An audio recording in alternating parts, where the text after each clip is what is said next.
తన తల్లికి రాసిన చివరి లేఖలో భగత్ సింగ్ గారి మనసు అంతా ప్రేమ, త్యాగం, ధైర్యం మరియు దేశభక్తితో నిండిపోయి ఉంది. ఆయన తన తల్లికి ఇలా రాశారు: అమ్మా, నువ్వు ఏడవకు. నేను చావడం కాదు, నా ఆలోచనలు జీవిస్తాయి.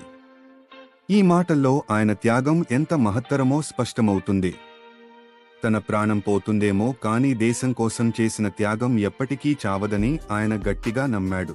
తల్లి తన కొడుకును కోల్పోతుందనే బాధలో ఉన్నప్పటికీ భగత్ సింగ్ మాత్రం తన తల్లిని ధైర్యం చెప్పాడు. ఆయన చెప్పాడు: నువ్వు నాకు జీవితం ఇచ్చావు అమ్మా, కానీ ఈ జీవితం నేను నా దేశానికి అంకితం చేశాను. తన తల్లి ప్రేమను గౌరవిస్తూ ఆయన తన ధ్యేయం ముందు వ్యక్తిగత అనుబంధాలను త్యజించాడు.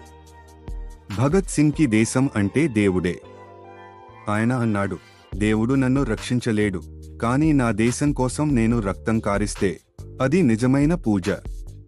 తన లేఖలో ఆయన తల్లి ప్రేమను స్మరించుకున్నాడు. ఆమె దీవెనలు తనకు ధైర్యంగా నిలబెట్టాయని, ఆమె స్నేహం తన చివరి ఊపిరిలో వెలుగైందని రాశాడు. నా మరణం నీకు బాధగా కనిపించవచ్చు అమ్మా, కానీ ఇది నా పుట్టుకకు అర్థం ఇచ్చే క్షణం అని చెప్పినప్పుడు ఆయన ఆత్మవిశ్వాసం, త్యాగం మరియు ధర్మనిబద్ధత మనసును కదిలిస్తాయి. ఆ లేఖ చివర్లో ఆయన చెప్పిన మాటలు శాశ్వతంగా నిలిచిపోయాయి: నా పేరు మరచిపోవచ్చు, కానీ నా ఆలోచనలు ఎప్పటికీ జీవిస్తాయి. భగత్ సింగ్ మరణించలేదు. ఆయన ఆలోచనలు, ధైర్యం మరియు త్యాగం ఈ దేశపు ప్రతి యువకుడి గుండెల్లో ఈ రోజుకీ జ్వలిస్తున్నాయి.